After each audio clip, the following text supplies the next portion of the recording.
जय श्री राधे कृष्णा साथियों, एक बार फिर से उपस्थित हूँ एक बहुत ही ज्ञानवर्धक और नई वीडियो के साथ। मेरे प्यारे भक्तों और मेरे प्यारे दर्शकों, आज मैं भगवान श्री कृष्ण द्वारा श्रीमद् भागवत गीता में दिए गए समस्त उपदेशों में से 11 ऐसे अनमोल उपदेश बताऊंगा जिन्हें सुनने से आपकी पूरी जिंदगी ही बदल जाएगी। इसीलिए वीडियो को अंत तक ध्यान से सुनना।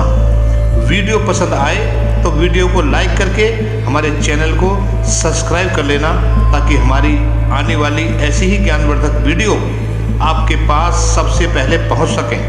जय श्री कृष्ण। जय श्री राधे कृष्ण साथियों, आपके अपने चैनल सनातन ज्ञान में एक बार फिर आपका बहुत बहुत स्वागत है। भगवान कृष्ण और राधा रानी की कृपा आप पर और आपके पूरे परिवार पर सदा बनी रहे। साथियों, आप यदि हमारे चैनल पर पहली बार आए हैं और हमारी वीडियो को पहली बार देख या सुन रहे हैं तो वीडियो को एक लाइक करके चैनल को सब्सक्राइब कर लीजिए, ताकि हमारी आने वाली ऐसी ही ज्ञानवर्धक वीडियो आपके पास सबसे पहले पहुंच सकें।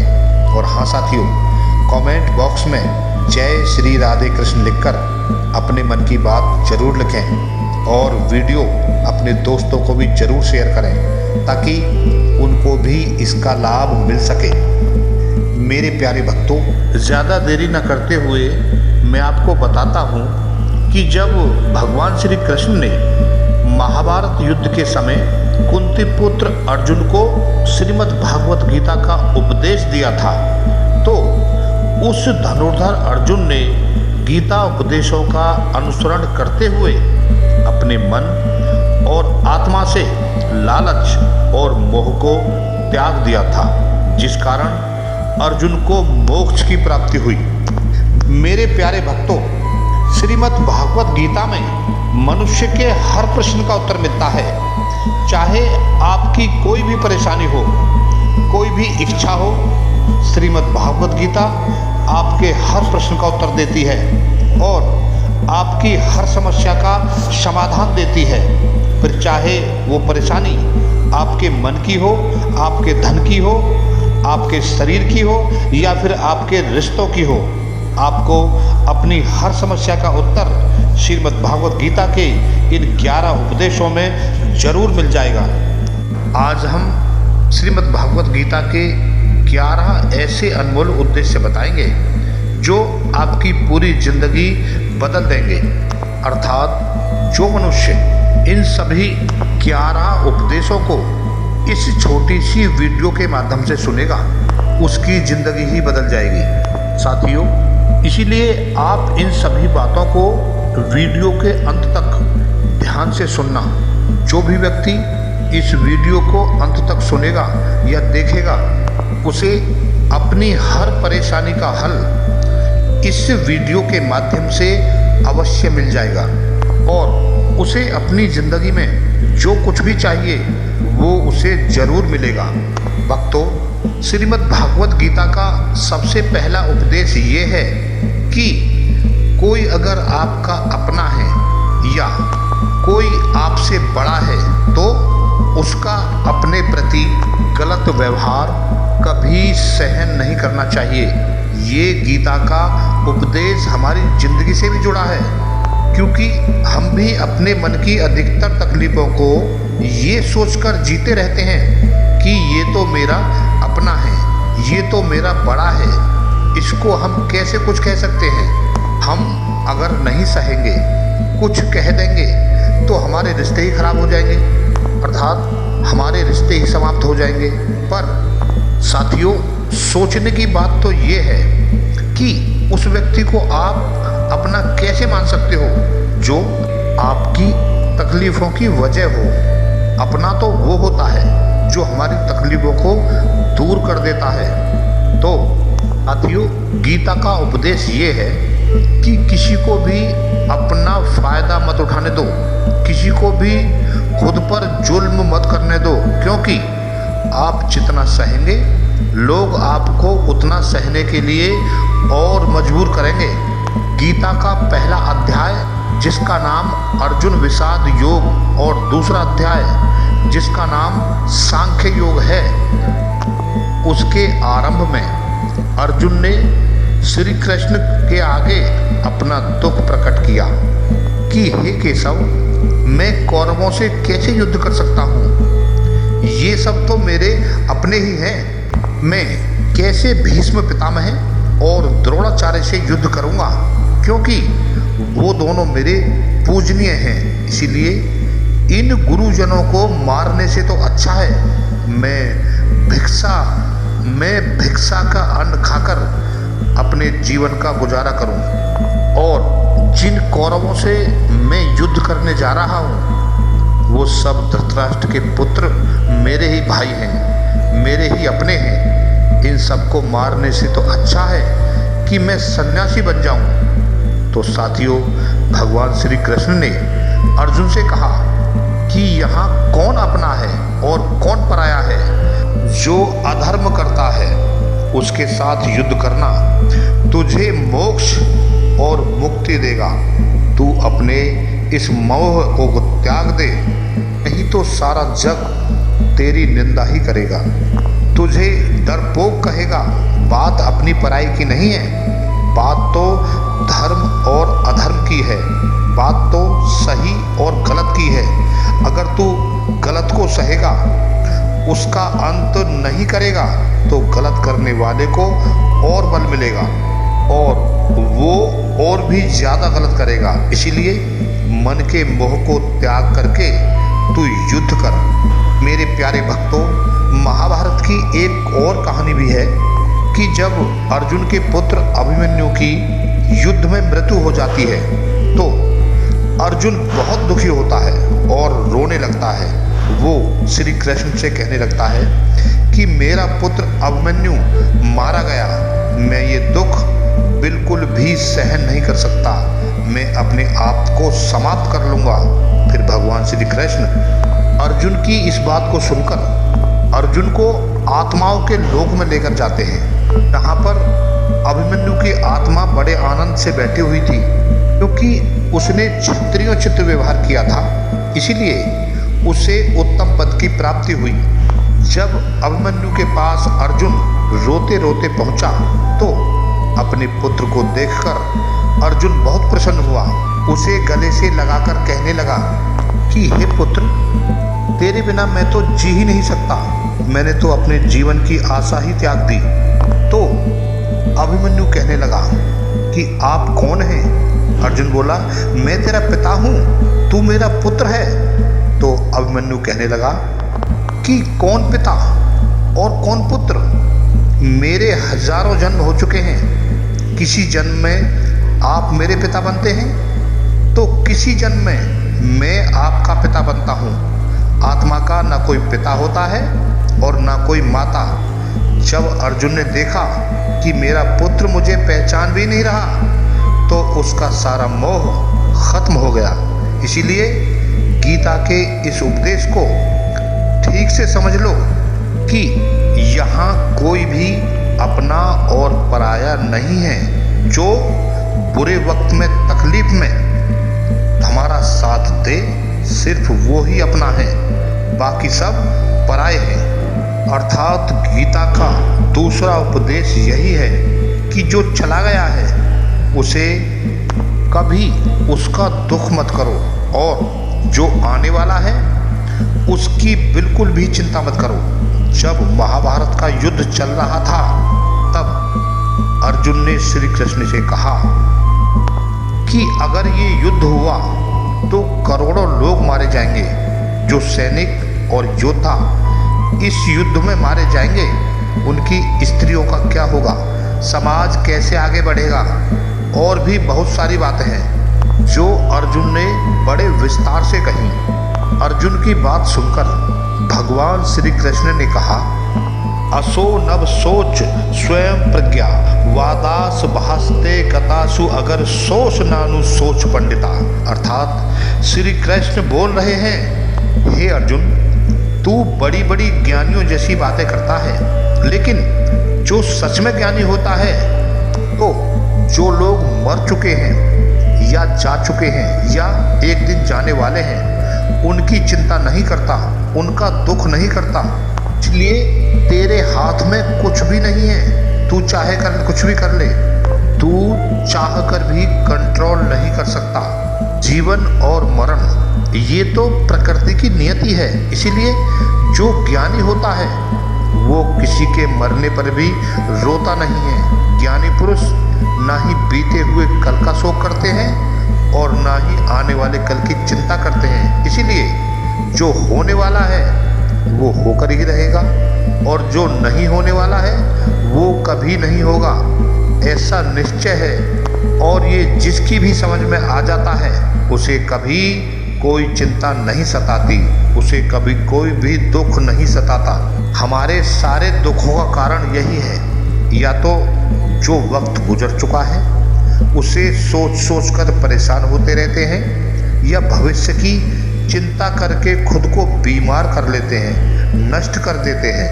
हे अर्जुन, गीता का ज्ञान हमें यही सिखाता है कि न तो हम बीता हुआ कल बदल सकते हैं और न ही आने वाले कल पर कंट्रोल कर सकते हैं। हमारे हाथ में सिर्फ वर्तमान है, आज का ही पल है, अभी का पल है।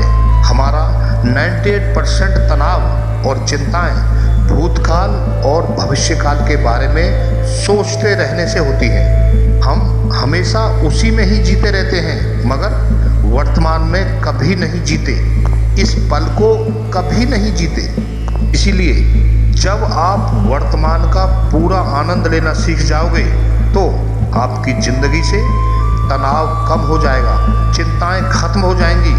साथियों, वर्तमान में जीना एक बहुत ही बड़ी उपलब्धि है, क्योंकि हमारे हाथ में सिर्फ आज का ही पल है। हमें जो भी करना है आज ही करना है।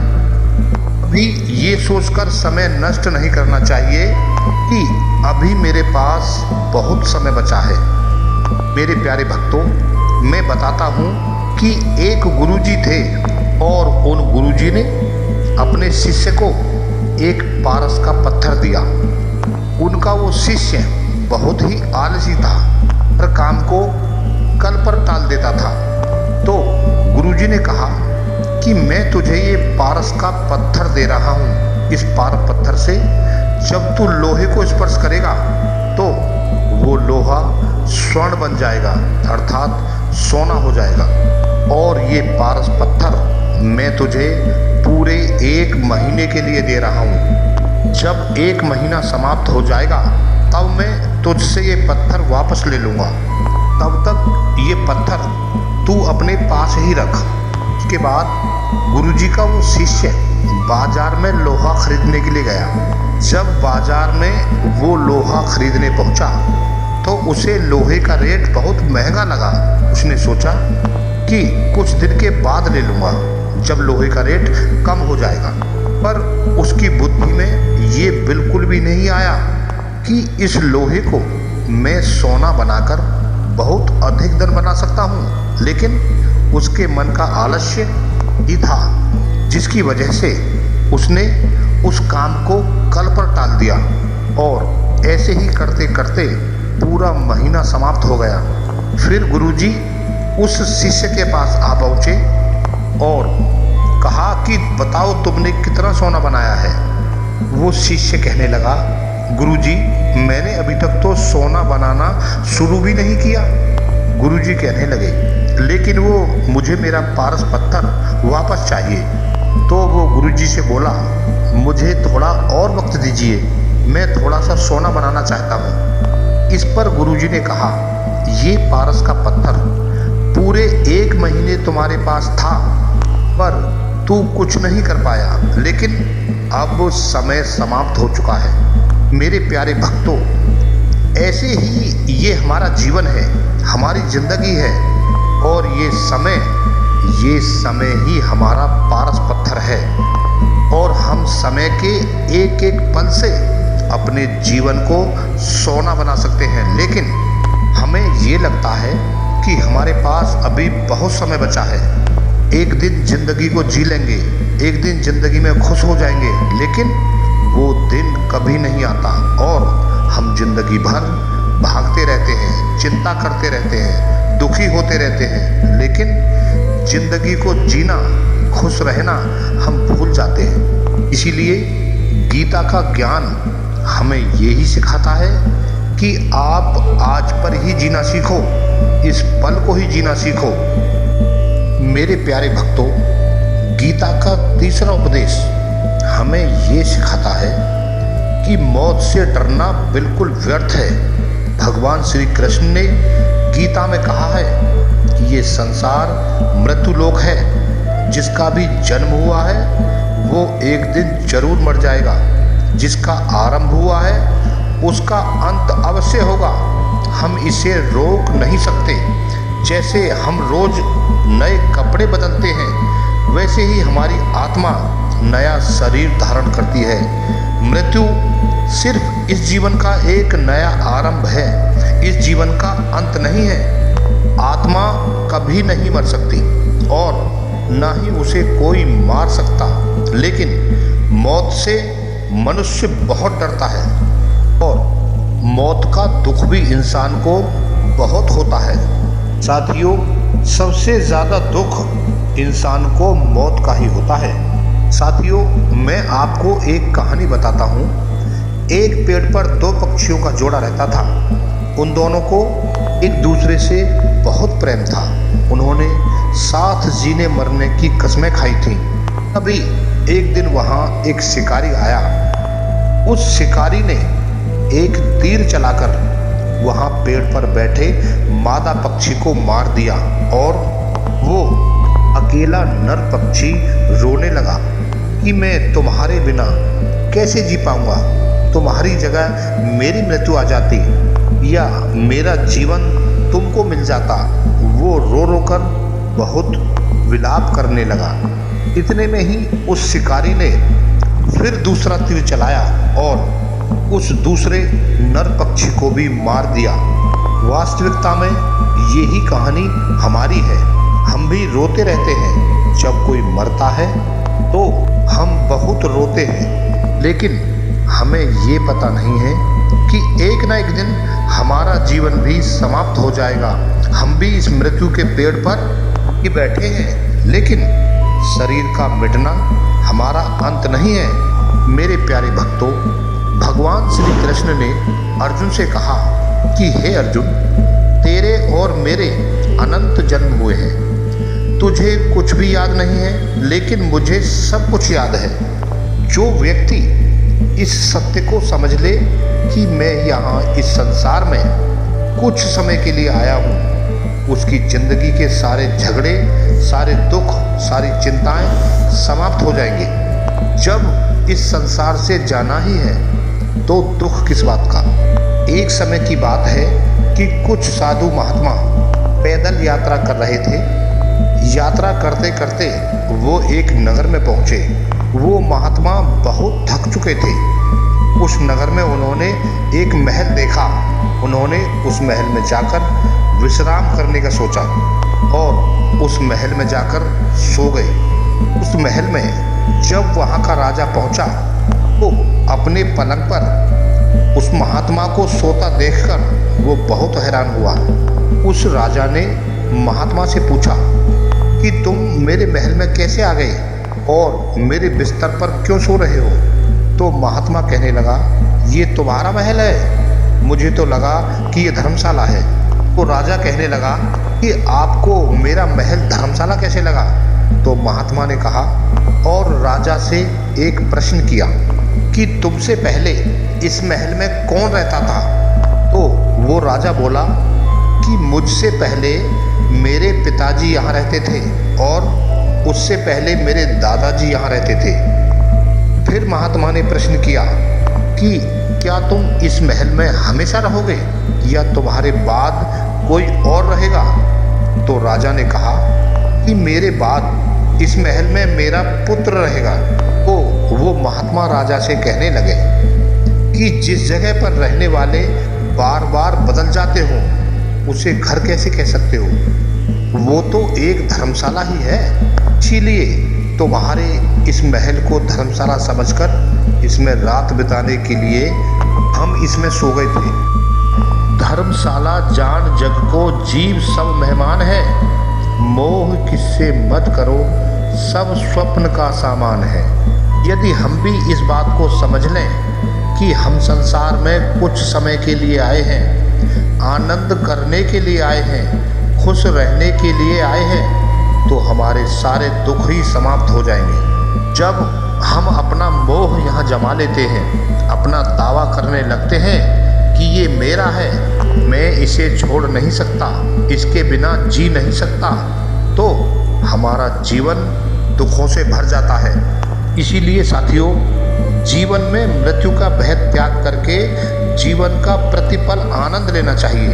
गीता का चौथा उपदेश ये है कि अपने विचारों को कंट्रोल किए बिना जीवन में कभी शांति और सुकून मिलने वाला नहीं है। मेरे प्यारे भक्तों, अर्जुन ने भगवान श्री कृष्ण से कहा कि मेरा मन सही और गलत सब कुछ जानता है, फिर भी मेरे विचार और मेरा मन मुझसे कंट्रोल नहीं होता।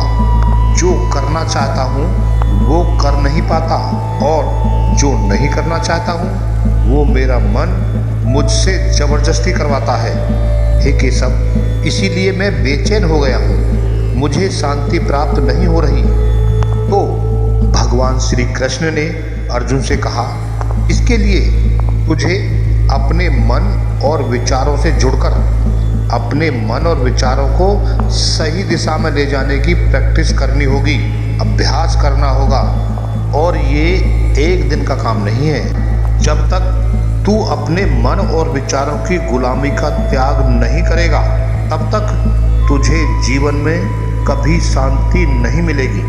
साथियों, एक छोटी सी कहानी है कि एक राजा था और वो बहुत बेचैन और परेशान रहता था। एक दिन वो अपने गुरुजी के पास गया और उनसे कहने लगा कि मेरा मन बहुत बेचैन है, मैं बहुत परेशान हूँ, मैं पूरे संसार को जीत लिया हूँ, सब कुछ मेरे पास है, पर मैं खुश नहीं हूँ, मेरे मन में सुकून नहीं है, शांति नहीं है। तो उसके गुरुजी ने कहा कि तुम्हारे नगर में कोई ऐसा व्यक्ति है जिसने सुकून प्राप्त कर लिया हो, तो तुम एक बार उसका कुर्ता पहन लो, तो तुम्हारे जीवन में भी शांति आ जाएगी, सुकून आ जाएगा। तो राजा इस बात को सुनकर बहुत प्रसन्न हुआ और सोचने लगा कि ये तो बहुत आसान काम है। वो अपने महल में आया और राजसभा में सबसे कहने लगा कि आप लोगों में से जो भी शांत हो चुका हो, जिसको सुकून मिल चुका हो, वो अपना कुर्ता मुझे दे दो, उसके बदले में जितना भी धन मांगोगे मैं तुम्हें दे दूंगा। सब लोग एक दूसरे का मुंह देखने लगे।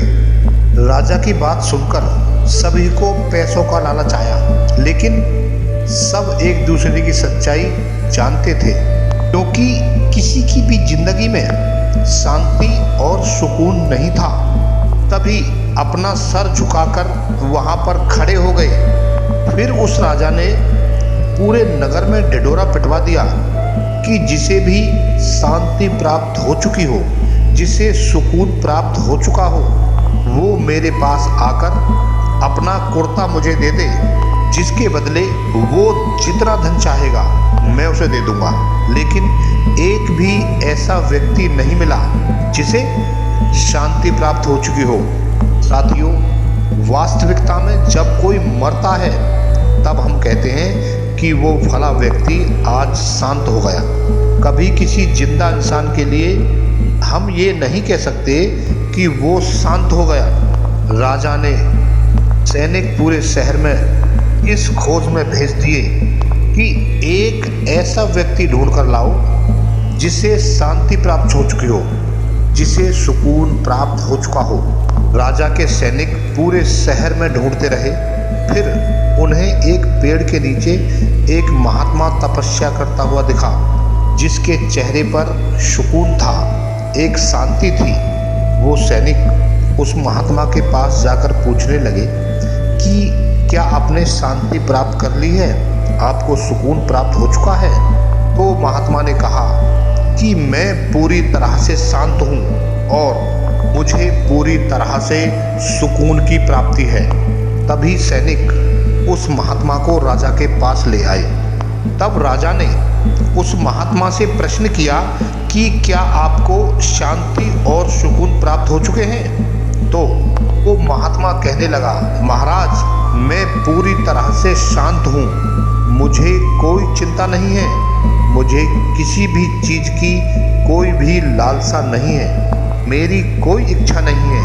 तो राजा भी बहुत प्रसन्न हो गया कि आखिर वो व्यक्ति मिल ही गया जिसे शांति की प्राप्त हो चुकी है, जिसे सुकून प्राप्त हो चुका है।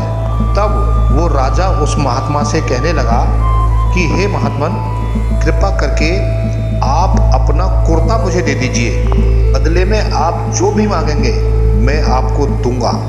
इस पर महात्मा कहने लगा कि महाराज, सुकून और शांति तो मुझे मिल चुके हैं, लेकिन क्या करूं, मेरे पास कुर्ता ही नहीं है पहनने के लिए जो मैं आपको दे सकूं। जब राजा ने उस महात्मा की ये बात सुनी कि इस महात्मा के पास कुर्ता भी नहीं है पहनने के लिए, उसके बाद भी वो महात्मा एकदम शांत है, इसके जीवन में सुकून है और मैं सारी जिंदगी धन को जोड़ने में लगा रहा, दुनिया को जीतने में लगा रहा, लेकिन मुझे शांति नहीं मिली, मुझे सुकून नहीं मिला, क्योंकि शांति और सुकून बाहर की चीज़ नहीं है, ये अपने भीतर ही है। इसीलिए जब तक कोई व्यक्ति अपने मन और विचारों को कंट्रोल नहीं करता, तक उसके जीवन में सुख और शांति नहीं आती। और साथियों, गीता का उपदेश हमें यही सिखाता है कि जीवन में शांति चाहिए तो मन को शांत करना सीखो। मेरे प्यारे भक्तों, श्रीमद् गीता का 5वां उपदेश ये है कि वासना, क्रोध और लालच ये सब नर्क के कारण हैं, नर्क का द्वार है। जिस भी मनुष्य में ये 3 अवगुण होते हैं वो हमेशा दूसरों को दुख पहुंचाकर अपने ही सुख और स्वार्थ की पूर्ति करता है। इसलिए किसी भी चीज़ की हद से ज़्यादा वासना करना और विरोधी स्वभाव होना और मन में लालच होना उसके जीवन में सुख को समाप्त कर देते हैं। उसके सारे रिश्ते जहर से भर जाते हैं।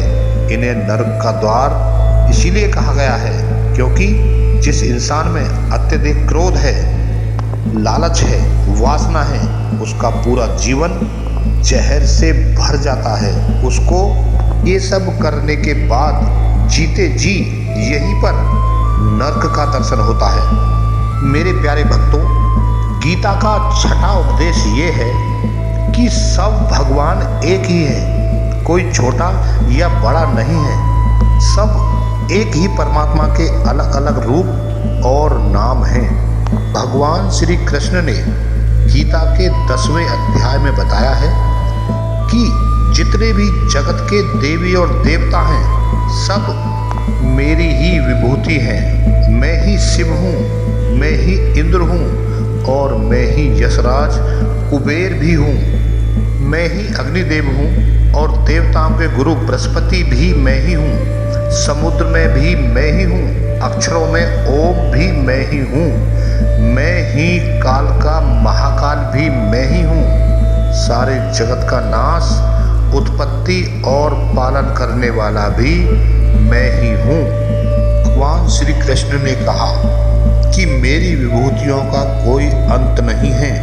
इसलिए सभी भगवान, सभी देवता मेरे ही रूप हैं। इसीलिए तो किसी भी देव या ईश्वर को कभी भी छोटा या बड़ा नहीं समझना चाहिए और किसी में भी भेद नहीं करना चाहिए। और गीता का उपदेश हमें ये सिखाता है कि कभी भी किसी दूसरे को छोटा नहीं समझना चाहिए। हाँ, इस बात पर झगड़ा नहीं करना चाहिए कि कौन बड़ा है और कौन छोटा है।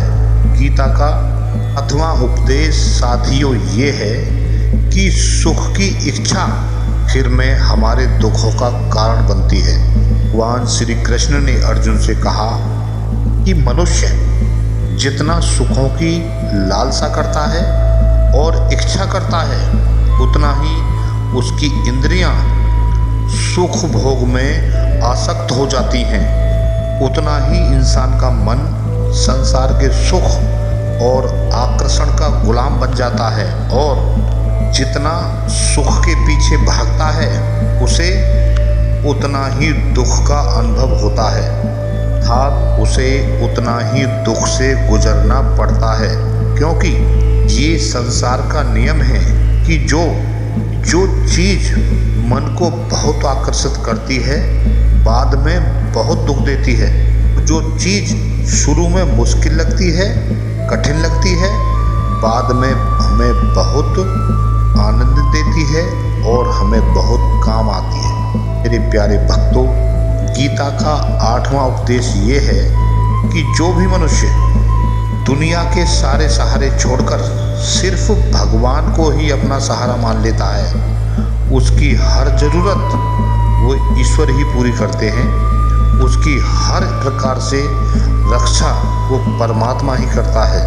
इसीलिए अनन्या चै मयो भवाय माम ये जना पर उपासते ते शाम नित्याभियुक्तानाम योगक्षेम वहा, अर्थात जो व्यक्ति यही अपना सब कुछ मान लेता है उसका योगक्षेम मैं स्वयं नेहम करता हूँ। योगक्षेम वहा हम, जो चीज़ नहीं मिली है मैं उसे प्राप्त करना उसका नाम योग है, और जो चीज़ जीवन में मिली हुई है उसकी रक्षा करना उसके नाम से है। तो भगवान श्री कृष्ण कहते हैं, जो मुझ पर आश्रित हो जाते हैं उनको जो चाहिए मैं वो जरूर देता हूँ और उनके हर प्रकार से मैं रक्षा करता हूँ। मेरे प्यारे भक्तों, गीता का 9वां उपदेश ये है कि इस संसार में हमारा कुछ भी नहीं है, और गीता सार में आपने कई बार सुना भी होगा कि तुम्हारा क्या गया जो तुम रोते हो, तुम क्या लाए थे जो तुमने खो दिया, तुमने क्या पैदा किया जो नष्ट हो गया, तुमने जो लिया यहीं से लिया, जो कुछ भी दिया यहीं पर दिया, और जो आज तुम्हारा है कल किसी और का होगा। क्योंकि परिवर्तन संसार का नियम है साथियों। कल तक जिसके बिना आप जी नहीं सकते थे, आज उनसे कोई रिश्ता ही नहीं है, बातचीत तक नहीं होती। कहाँ गए वो जीवन भर के सारे रिश्ते नाते, कहाँ गए वो सारे मित्र जो साथ जीने मरने की बातें करते थे। आज पता भी नहीं है कि वो लोग कहाँ चले गए। ये संसार परिवर्तनशील है, सब लोग यहाँ बदल जाते हैं, हर रिश्ता बदल जाता है, और तो और ये हमारा शरीर भी एक दिन बदल जाता है। बचपन से जवानी तक, जवानी से बुढ़ापा, और एक दिन ये शरीर हमारा साथ छोड़ देता है। तो किसके लिए रोना और किसके लिए चिंता करना। हम सारी जिंदगी चीज़ों को, रिश्तों को, जिंदगी को बनाने में, सजाने में, संवारने में लगे रहते हैं, लेकिन एक दिन सब कुछ बिखर जाता है। सारी जिंदगी की संपत्ति, जिन रिश्तों के लिए हम लड़ते रहते हैं, एक दिन सब कुछ छोड़ करके हमें इस दुनिया से जाना पड़ता है। मेरे प्यारे भक्तों, गीता का 10वां उपदेश हमें ये सिखाता है कि किसी से भी हद से ज़्यादा मोह कभी नहीं करना चाहिए। भगवान श्री कृष्ण ने गीता का पूरा ज्ञान ही अर्जुन के मोह को नष्ट करने के लिए दिया है, और ये मोह ही है जो इंसान को सबसे ज़्यादा रुलाता है, और वो इतना बलवान है कि शेर जैसे इंसान को भी गीदड़ बना देता है। जो अर्जुन युद्ध में देवताओं से भी जीत गया, पर अपने रिश्तेदारों को युद्ध में देखकर उसके हाथ कांपने लगे और कहने लगा कि मेरे हाथ में धनुष पकड़ने की ताकत ही नहीं बची, मेरे हाथ कांप रहे हैं, मैं युद्ध नहीं कर पाऊंगा। साथियों, ये मोह इतना पेनफुल होता है, इतना दर्द भरा होता है कि हम किसी को पाने के कारण कई बार आत्महत्या कर लेते हैं, अपनी ज़िंदगी ख़त्म कर लेते हैं कि उस व्यक्ति के बिना हम जीवन नहीं पाएंगे। इसलिए जो व्यक्ति अपने मोह से बाहर नहीं आता, उसका सब कुछ छिन जाता है, उसकी सारी खुशी ख़त्म हो जाती है। यो गीता का ज्ञान बार बार यही सिखाता है कि अपने के मोह को त्याग करके आप बलवान बनो, बुद्धिमान बनो, सत्य के दर्शन करो। वास्तविकता क्या है? क्योंकि हमारा मोह हमें हमेशा झूठ ही सिखाता है, झूठ पर ही विश्वास दिलाता है और दिल में झूठी उम्मीद जगाता है, और यही हमारे दुखों का सबसे बड़ा कारण है।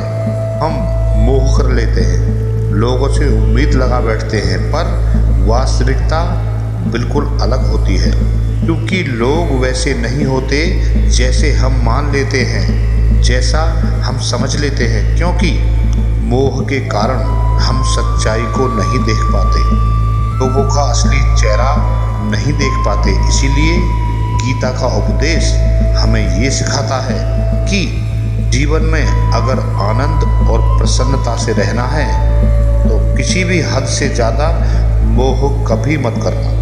साथियों, श्रीमद् गीता का 11वां उपदेश ये है कि इस दुनिया में अगर आए हो तो दुख तो मिलेगा ही। दुख से कभी घबराना मत, दुख से कभी डरना मत। भगवान श्री कृष्ण ने गीता में कहा है कि ये संसार दुखाव हम आसावतम, अर्थात ये संसार दुखों का घर है। जैसे हॉस्टल में औषधि मिलती है, पुस्तकालय में पुस्तक मिलती है, चिकित्सालय में चिकित्सा होती है, वैसे इस संसार को भी भगवान श्री कृष्ण ने एक नाम दिया है, दुख आलय, जहाँ पर दुख मिलता हो। साथियों, दुख तो हर किसी के जीवन में आता ही है, लेकिन दुख आया है तो सुख भी जरूर आएगा। इसीलिए दुख से कभी डरना नहीं चाहिए, क्योंकि ये संसार दहल भी है और असावत भी है। सावत का मतलब यही होता है कि यहाँ परमानेंट कुछ भी नहीं है, ये सब कुछ बदल जाता है। दुख सुख में बदल जाता है और सुख दुख में बदल जाता है। सम्मान अपमान में बदल जाता है और अपमान सम्मान में बदल जाता है। खुशी दर्द में बदल जाती है और दर्द खुशी में बदल जाता है। जीत हार में बदल जाती है और हार जीत में बदल जाती है। इस तरह यहाँ कुछ भी बदल सकता है, कुछ भी परमानेंट नहीं है। ना ही हम परमानेंट हैं, ना ही हमसे जुड़ी कोई चीज़ यहाँ पर परमानेंट है, क्योंकि ये संसार शाश्वत है, शाश्वत नहीं है। यहाँ पर सब कुछ बदलने वाला है, यहाँ पर कुछ भी परमानेंट नहीं है। का दुख भी परमानेंट नहीं है, इसलिए दुख से कभी डरना नहीं चाहिए। गीता का ये उपदेश हजारों साल पुराना है, लेकिन आज भी नए से नया है। पूरे विश्व में श्रीमद् गीता को सबसे ज़्यादा पढ़ा गया है और सबसे कम समझा गया है। श्रीमद् भागवत गीता के ये उपदेश अगर कोई व्यक्ति ठीक से समझ ले और उसे अपनी ज़िंदगी में उतार ले तो ये पक्की बात है साथियों कि वो अपनी ज़िंदगी में जो चाहे वो हासिल कर सकता है और अपने जीवन की हर समस्या से वो एक पल में बाहर आ सकता है। श्रीमद् भागवत गीता के इस दिव्य उपदेश को हमें बार बार सुनना चाहिए और रोज़ सुनना चाहिए। जब भी जीवन में कोई चिंताएं, कोई परेशानी आए तो एक बार इस उपदेश को जरूर सुन लेना चाहिए और मन में ये विश्वास रखना चाहिए कि गीता का ये उपदेश आपकी ज़िंदगी की हर परेशानी में आपको रास्ता अवश्य दिखाएगा। जय श्री कृष्ण साथियों।